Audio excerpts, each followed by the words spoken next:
ব্যাস, খেল খতম, খেল খতম।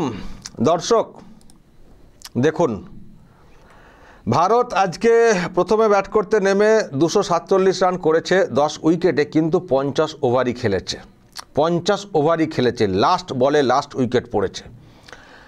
আর পাকিস্তান কি করলো, 43 ওভারে অল উইকেট, রান কত, 159। ফলে ম্যাচ যে জিতে যাচ্ছি এটা অনেক আগেই আমরা ধরে নিয়েছিলাম, জাস্ট ওই লাস্ট উইকেটের জন্য অপেক্ষাটা করছিলাম। তো এই হচ্ছে ব্যাপার, ম্যাচ একেবারেই জমেনি। যেটা হয়েছে একেবারে গোহারা পাকিস্তানকে হারিয়ে দিয়েছে ভারতীয় টিম, মহিলা ক্রিকেটে। তার মানে কি, তার মানে এটাই হচ্ছে, যেখানেই দেখা হচ্ছে সেখানেই মার, যেখানেই দেখা হচ্ছে সেখানেই মার। বর্ডারে সেনারা মারছেন। এশিয়া কাপ হয়েছে 3বার দেখা হয়েছে, 3বারই মার, 3-0। আবার মহিলা বিশ্বকাপ শুরু হয়েছে ক্রিকেটে, মহিলা টিম যখন পেয়েছে পাকিস্তানের টিমকে, তারাও হারিয়ে দিয়েছে। প্রথম ম্যাচ হয়েছে এই বিশ্বকাপে, এবং দেখুন কত রানে হারিয়েছে, 247 ভারতীয় টিম, 159 অল উইকেট, বান্ডিল 43 ওভারে। আর কেউ বিরাট কিছু রান করতে পারেননি ওদের, কিন্তু ভারতীয় টিমের যে রান আমি দেখছিলাম দর্শক, প্রায় প্রত্যেকেই কিছু না কিছু রান করেছেন। এত সুন্দরভাবে আমি স্কোরটা দেখছিলাম দর্শক, মানে সত্যিই মানে খুব ভালো লাগছিল যে মহিলা ক্রিকেট কতটা উন্নত ভারতের।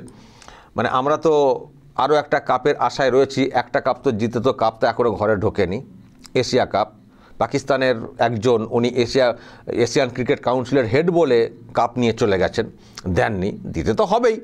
তো সে কাপ আসার আগেই আর একটা নতুন কাপ না ভারতীয় টিম আবার পেয়ে যায়, যেটা হচ্ছে এই বিশ্বকাপ মহিলা ক্রিকেটে। তো দর্শক আমি যেটা বলতে চাইছিলাম, আমি এই যে স্কোর যেটা দেখুন দর্শক, মানে কে কত রান করেছেন, এটা আমি ভারতীয় টিমের দেখাচ্ছি। দেখুন 31, 23, 46, 19, 32, 25, 20, 35, বুঝতে পারছেন? মানে এত দূর পর্যন্ত দেখুন, মানে কিছু না কিছু সবাই একটা কন্ট্রিবিউট করেছেন। মানে ভারতীয় টিমের যারা মেয়েরা, তারা দেখুন কি সুন্দর রানটা মানে করেছেন, প্রত্যেকেই তার নিজের একটা দায়িত্ব পালন করেছেন। 31, 23, 46, 19, 32, 25, 20, 35, বুঝতে পারছেন? শেষের দিকটা ছেড়ে দিন, শেষের দিকটা বোলার ততটা তারা স্ট্রং হন না। তো 247 এবং একটা সময় পরে পরে উইকেট ফল করেছে প্রথম থেকে। তো কি সুন্দর একটা ইনিংস খেলা হয়েছে, একেবারে ক্রিকেট মানে খুব মানে প্যারিটি রেখে সুন্দর করে একটা খেলা, এটা বলার কোনো অপেক্ষা রাখে না। আর পাকিস্তান টিমের দেখবেন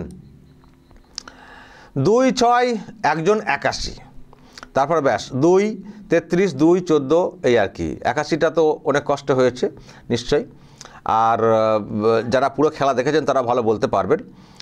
আর বোলিং সাইডটাও দেখতে পারেন ভারতের নিচের দিকে রয়েছে।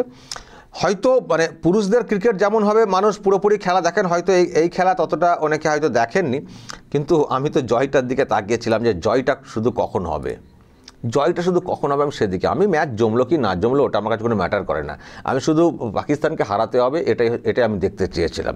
ম্যাচ অনেক আগেই আমরা যে জিতে গেছি সেটা ধরে নিয়েছিলাম, শুধু সময়ের অপেক্ষা ছিল। তারপর তো শেষ বল পর্যন্ত অপেক্ষা করলাম, শেষ হাসি হেসে ফেললাম। আবার যেখানেই দেখা সেখানেই মার। আজকে দর্শক কতগুলো আমি জিনিস দেখছিলাম, ভিডিও আকারে এসছে।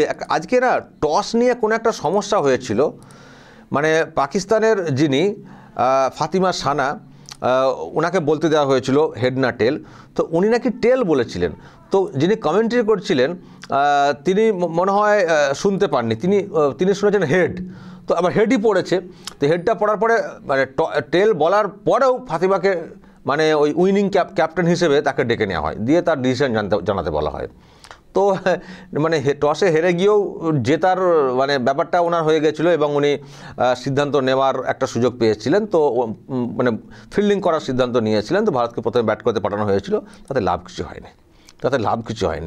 তো এটা একটা বিতর্কিত বিষয় আমি দেখছি সোশ্যাল মিডিয়াতে খুব ঘুরছে। আমি যদি ওই পার্টটা লাইভ দেখিনি, কিন্তু আমি সোশ্যাল মিডিয়াতে আমি এটা দেখছি খুব ঘুরছে, যে উনি বলেছেন এক, পড়েছে এক, আর কমেন্ট্রি বা যিনি ওই মাঠে করেন ম্যাচ রেফারি যাই বলি না কেন, ওনারা ভুল শুনে ভুল লোককে ডেকে দিয়েছেন, এটি একটা বিতর্ক তৈরি হয়েছে। যাই হোক, আর একটা বিষয়, এই যে মাঠের মধ্যে স্প্রে ছড়ানো, এই যে ফাতিমা সানা পাকিস্তানের ক্যাপ্টেন, এটাও খুব সোশ্যাল মিডিয়াতে ঘুরছে যে এই যে স্প্রে, যদি ওখানে বলা হচ্ছে কি পোকা পোকা উড়ছিল নাকি অমক তমক, খেলা খানিকক্ষণ বন্ধ ছিল, তো এই যে স্প্রে করা এয়ারে, এটা নিয়েও প্রশ্ন তৈরি হয়েছে, দর্শক নিশ্চয়ই আপনারা জানতে পারছেন, হয়তো যারা নজর রাখছেন, যে হঠাৎ করে এরকম এয়ারে এরকম ছড়ানোটা এর কি বৈধতা আছে বা নিয়মের ব্যাপারে, এটাও বলা হচ্ছে। যাই হোক, অনেক কিছু হয়েছে, অনেক ড্রামা নাটক। আর এই যে ফাতিমার ব্যাপারটা বলছি দর্শক, আজকের দিনে আরও বেশি ভালো লাগছে এই জন্যে, এই ফাতিমার একটা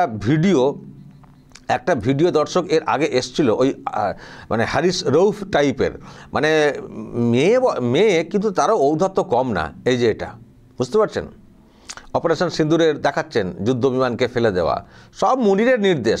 আসিম মুনির সব ওরকম বলেছেন যে মাঠে গিয়ে এইসব করবে, দেখাবে আমরা কত কাজ করছি, আদৌ তো কিছু করতে পারিনি, লোক দেখাও লোক হাসাও, লোক দেখাও কিন্তু লোক হাসছেন আর কি কার্যত, মানে এখনও প্রমাণ নেই। হারিস রউফ এরকম করার চেষ্টা করেছিলেন, এমন কোর্টকে দিয়েছে আইসিসি, ফাইনালে আর তার মুখ দেখানোর কোনো জায়গা ছিল না। আর এমন মার মেরেছেন ভারতীয় ক্রিকেটাররা যে ওর সব, মানে ওই তো লাস্টে হারিস, যদি পাকিস্তানের কেউ দায়ী হয়ে থাকেন টিমকে হারানোর পেছনে, ওই হারিস রউফ। তো এবার এনারও কিছু ভিডিও এসেছিল, ওই দাঁত কেলিয়ে হাসছিলেন, যারা নিচে বসছিলেন, ওই ওদের টিমেরই কোনো কর্মকর্তা হবেন। তো ব্যাস হয়ে গেছে, সাইজ করে দিয়েছে ভারতীয় টিম। হ্যাঁ, ওই করা শুধু ভঙ্গি মুরদে নেই, শুধু ভঙ্গি, টসে হেরেও টসে জিতে মানে সিদ্ধান্ত নিতে পেরেছেন, তারপরে কত কি ছড়ালেন, তো করলেনটা কি, সেই তো গোহারাহার, করলেনটা কি? এই হচ্ছে ভারত এসব নোংরামি করে না, খেলতে পারে, কাজের কাজটা করতে পারে, আর যেখানে জবাবটা দেওয়ার সেখানে জবাবটা দিতে পারে, যেখানেই দেখা সেখানেই মার। ভাবুন দর্শক, ফুটবলে দেখেছেন, কদিন আগে একটা দেখেছিলাম, ফুটবলে হার, পুরুষদের ক্রিকেটে হার, মহিলাদের ক্রিকেটে হার, এবং কতবার হেরেছে আমি দেখছিলাম, তো কত 12 বার নাকি টানা হেরে গেছে, 12 বার। এই হচ্ছে নারী শক্তি। তোমরা লুকিয়ে এসে নারীদের সিঁদুর মুছতে পারো, লুকিয়ে এসে। নিরস্ত্র যারা সাধারণ পর্যটক ঘুরতে গেছেন, তাদেরকে তুমি গুলি করতে পারো, তোমাদের মুরদ নেই হেড অন লড়ার। এই যে ভারত তো পরিষ্কার বলে দিয়েছে আবার অপারেশন 2 হবে বেশি পাকামো করলে। ওই যে স্যার ক্রিক যে এলাকাটা, যে গুজরাট ভুজের কাছে, যেখান দিয়ে অনেক তৎপরতা দেখানোর চেষ্টা করছে পাকিস্তান, এখন নাকি নুনের দিকে ওই দিকটায় কি একটা চাহিদা, মানে নজর পড়ছে। বাপরে বাপ, সাহস তো কম না। রাজনাথ সিং ডিফেন্স মিনিস্টার পরিষ্কার বলে দিয়েছে, এবং ইন্ডিয়ান আর্মি বলে দিয়েছে যে এবার বেশি পাকামো করলে এমন করব, ইতিহাস ভূগোল সব ভুলিয়ে দেব, মানচিত্র থেকে উড়িয়ে দেবো। তার মানে কি, বড় হুঁশিয়ারি। শুধু ওদের পরমাণু বোমার হুঁশিয়ারি না, আমাদের আছে পরমাণু বোমা, ভারতের কিছু নেই, এমন দেব মানচিত্র থেকে মুছে যাবে দেশটা। একেবারে ডিরেক্টলি আগবাড়িয়ে কথাগুলো কিন্তু ভারতীয় আর্মি এবং ডিফেন্স মিনিস্টার বলছেন, কিন্তু একেবারে হেড অন। তো এসো হেড অন লড়ো, লুকিয়ে না, চুপি না। যখন হচ্ছিল অপারেশন সিঁদুর, ওই আসিম মুনির কোথায় কোন বাংকারে লুকিয়েছিলেন কে জানে, দেখতে পাওয়া যায়নি। আমাদের যারা সেনাপ্রধান তারা তো লিড করছিলেন, দেখছিলেন আপনারা, মিটিংয়ের ছবি এসছে, ভিডিও এসছে। আসিম মুনিরকে দেখতে পাওয়া যাচ্ছিল, কোথায় বাংকারটা কি লুকিয়ে বসেছিলেন। আবার তাকেই নাকি ফিল্ড মার্শালের উপাধি দেওয়া হয়েছে, অ্যাকচুয়ালি ফেল্ড। এই হচ্ছে ব্যাপার। পাকিস্তান টিম হেরে চলে গেছে। নাকভি, মানে ওই মহসিন নাকভি এশিয়ান ক্রিকেট কাউন্সিলের দায়িত্বে আছেন এবং পিসিবির দায়িত্ব এবং মন্ত্রী ওখানকার। তাকে তো আমরা কার্টুনের মতো দেখছিলাম, ওই যখন ওই মানে পুরস্কার বিতরণী অনুষ্ঠানটা হচ্ছিল, ওই মঞ্চে কার্টুনের মতো, কেউ তাকে পাত্তা দিচ্ছিলেন না ভারতীয় টিমের। ওইদিকে একদিকে পুরস্কার বিতরণী, ওইদিকে ছেলেরা সব শুয়ে বসে গল্প আড্ডা, রিল বানানো, এইসব, মানে কতটা করা হয়েছে। তাতে ওর লজ্জা হয়নি, কাপ না দিয়ে চলে গেছেন। কাপ না দিলে যেন আর মানে কাপটা আসবে না ভারতের। ভারত তো কাপের জন্য খেলেনি, ভারত খেলতে গেছিল এশিয়া কাপ বলে, অন্য কাপের কোনো টুর্নামেন্ট হতো না, খেলতো থরি। পাকিস্তান তাহলে কেন খেলবে, কেন হাত মেলায়নি বলে কত কষ্ট। হাত কেন মেলায়নি, সৌজন্য দেখায়নি, কে হাত মেলাবে? তোমাদের হাতে রক্ত আছে, ওই হাতে কে মেলাবে, ফালতু। তো যাই হোক দর্শক, অনেকগুলো কথা আজকে বলতে ভালো লাগছে, কারণ পাকিস্তানকে কোথাও কোনো দিক দিয়ে মারলে ভাল লাগে, সেজন্য অনেক মনের কথা, দুঃখের কথা চলে আসে আর কি, বা আনন্দের কথা বেরিয়ে চলে আসে। ভারত তো বলেছে কি করেছে, ওদের কি জেট ফেলেছে ভারত, এই 2 দিন আগেও বলে দিয়েছে। তো পাকিস্তান যে বলছে প্রমাণ কোথায়, প্রমাণ কোথায়? শুধুই ফোটানি। যাই হোক, এটা একটা ওয়ার্ল্ড কাপ, বিশ্বকাপ, সেজন্যই খেলতে গেছে ভারতের আরও একটা টিম, মহিলা টিম। তো ব্যাস, আবারও পেছনে এক লাথি ভাগ। ভারতের বিরুদ্ধে সবসময় খেলতে পারবে না, শুধু অঙ্গভঙ্গি করবে, উত্তক্ত করবে। আর যেটা বলছিলাম, ওই মহসিন নাকভি, তাকে নাকি আবার পুরস্কার দেবে, গোল্ড মেডেল, ভারতকে ট্রফি না দিয়ে লুকিয়ে নিয়ে চলে যাওয়ার কারণে, মানে নিয়ে চলে যাওয়ার কারণে, ভারতের ট্রফি না দিয়ে। উনি কিন্তু দিতেই পারতেন। ভারতের লোকেরা বলেছিলেন, মানে সূর্য কুমার যাদবরা বলেছিলেন যে আমি ওনার হাত থেকে নেব না, কারণ উনি পাকিস্তানি, ওনাদের হাতে আমাদের দেশের এত বড় ক্ষতি হয়েছে, এবং ক্ষতি বলতে ওই নিরস্ত্র মানুষকে মেরে ফেলা হয়েছে, স্মৃতির সিঁদুর মুছে ফেলা হয়েছে, ওই লোকের হাত থেকে আমি ট্রফিটা নেব না। তো আপনি এশিয়ান ক্রিকেট কাউন্সিলের মধ্যে আছেন, আপনি কি একাই আছেন নাকি? আর কি কেউ নেই? ওই তো বাংলাদেশের একজন ছিল, তো বাংলাদেশের লোকটাকে দিয়ে দিলেও তো আমরা নিতাম। আরও তো আছেন না কেউ না কেউ। আপনার যদি মিনিমাম সম্মান থাকতো, বা মিনিমাম যদি আপনার থাকতো, মানে মনুষ্যত্ব থাকতো, বা আপনি সত্যি যদি আপনার মধ্যে ক্রীড়াসুলভ মানসিকতা থাকতো, তাহলে আপনার বোঝা উচিত ছিল যে একটা আবেগের জায়গা থেকে ভারতীয় টিম বলছে আমি এটাকে আর বাড়াবো না। আমাদের তো এখানে এসিসির তো অনেকে আছেন, তো তার হাত দিয়ে ট্রফিটা দিয়ে দিই। এর আগে হয়েছে তো, আপনি প্রেসিডেন্ট বলে আপনার হাত থেকে নিতে হবে, কে বলেছে? এর আগে তো হয়েছে, তো 2022-এ তো হয়েছে, 2022-এ হয়েছে, তখন তো জয় সাধু ছিলেন, জয় সাধু দেননি, অন্যজন শ্রীলঙ্কার একজনকে দিয়ে ট্রফিটা দিয়েছিলেন। তো সমস্যা কোথায়? দেওয়া যায় না? যখন একটা বিতর্ক তৈরি হয়েছে, আর একটা টিম চ্যাম্পিয়ন হয়েছে, যোগ্য টিম, তাকে ট্রফিটা দেবো না, জেদ বজাই করবো? আসলে ওই যে আসিম মুনিরের নির্দেশ, ট্রফি দেবে না, নিলে তোমার কাছ থেকে নিতে হবে, ওদেরকে ছোটো করতে হবে, মাথা নত করতে হবে। ক্যাচ কলা, কে মাথা নত করবে? ট্রফি দরকার নেই। ট্রফি ছাড়া উদযাপন করে টিম চলে এসছে, দরকার নেই ট্রফি না নিয়ে চলে এসছে টিম। যেখানে খেলার সেখানে খেলছে, সব ফরম্যাটে দেখবেন কি সুন্দর খেলছে। টেস্টে দেখলেন আড়াই দিনে ওয়েস্ট ইন্ডিজকে বান্ডিল করে দিয়ে হারিয়ে দিয়েছে, ইনিংসে হারিয়ে দিল। তুই পারো আমাদের সঙ্গে? ফালতু তো ট্রফিটা না দিয়ে চলে গেলে নিয়ে। চোখের সামনে থেকে দেখবে ওয়ার্ল্ড কাপ আসবে, ওয়ার্ল্ড কাপে তার কেউ নেই পাকিস্তানের ট্রফি দেওয়ার জন্যে, বা ওর হাত থেকে না নিলে চলবে, সেটা তো না। ওয়ার্ল্ড কাপ আসবে মহিলা বিশ্বকাপে, আর ওয়ার্ল্ড কাপ তো সে যা হবার হবে, কিন্তু আজকে আমরা ওয়ার্ল্ড কাপ পেয়ে গেছি পাকিস্তানকে ফের হারানোর জন্য। এটাই সবথেকে বড় আনন্দের আমাদের, এই মানে যদি খেলার জগতে বলি, সবথেকে বেশি স্বস্তির, আনন্দের থেকেও বলো স্বস্তির, প্রত্যাঘাতের জন্য।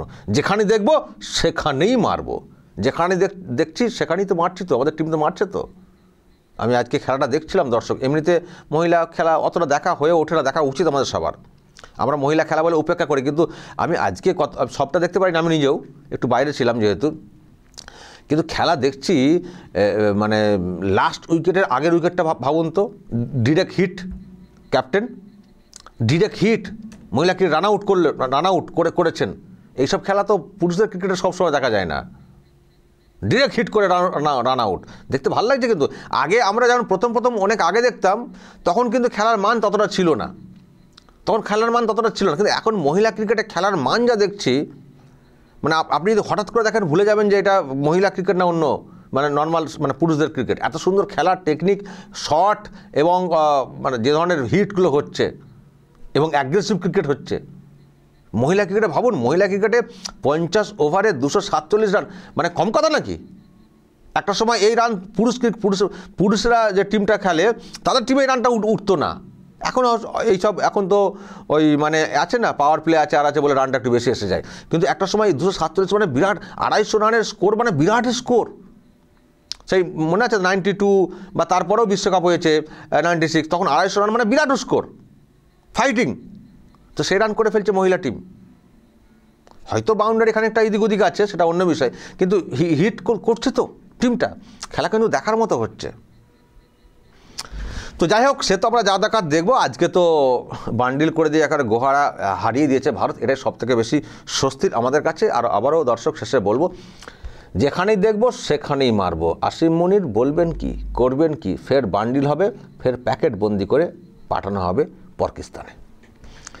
দর্শক বলবেন আপনাদের কেমন লেগেছে। আমি জানি হয়তো আপনারা ওনাকে বলবেন, যা দেখা হয়নি তো খেলাটা, দেখবেন, বিশেষ করে এই ধরনের ম্যাচগুলো দেখবেন। কেন সবসময় বয়কটের দিকে যাবেন বলতে? বয়কট আমরা তো বয়কট সব দিক দিয়ে করে দিয়েছি, কিন্তু যেখানে আমরা বাধ্য খেলতে, এশিয়া কাপ, ওয়ার্ল্ড কাপ, তো সেখানে খেলবো না। ওই একটা টিমের জন্য আমরা বয়কট করে ফেলবো? আমরা তো হারাবো। তো আমাদের সেই ভরসা রাখতে হবে, তো সব ক্ষেত্রে সেই ভরসা রাখবেন, আর্মির ওপরে রাখবেন, টিমের ওপরে রাখবেন, সব ক্ষেত্রে রাখবেন। হ্যাঁ, আমরা কুশল বিনিময় করে ফ্রেন্ডশিপ খেলা খেলতে যাচ্ছি না, যাবও না। বোর্ডও সে কথা বলে দিয়েছে। ওয়ার্ল্ড কাপ, এশিয়া কাপ এর বাইরে দ্বিদেশীয় ম্যাচ বা ত্রিপাক্ষিক ম্যাচ, ট্রাই সিরিজ এইসব কিচ্ছু হবে না, এটা পরিষ্কার বলে দিয়েছে। অন্য কোনো ঘরোয়া ম্যাচ কিচ্ছু হবে না, শুধু যেটা খেলতে হয় খেলতো, আর খেলবো, হারাবো, ব্যাস। দর্শক বলবেন আপনারা যা বলার, যে টিম যে খেলেছে এবং যে রেজাল্ট, যে সম্মানটা আমাদেরকে এনে দিয়েছে বা প্রত্যাঘাতটা করেছে আরও একটি মাঠেতে, শ্রীলঙ্কার মাঠে, কি বলবেন আপনারা অবশ্যই বলবেন কমেন্ট বক্সে। নজর রাখবেন আরামবাগ টিভিতে।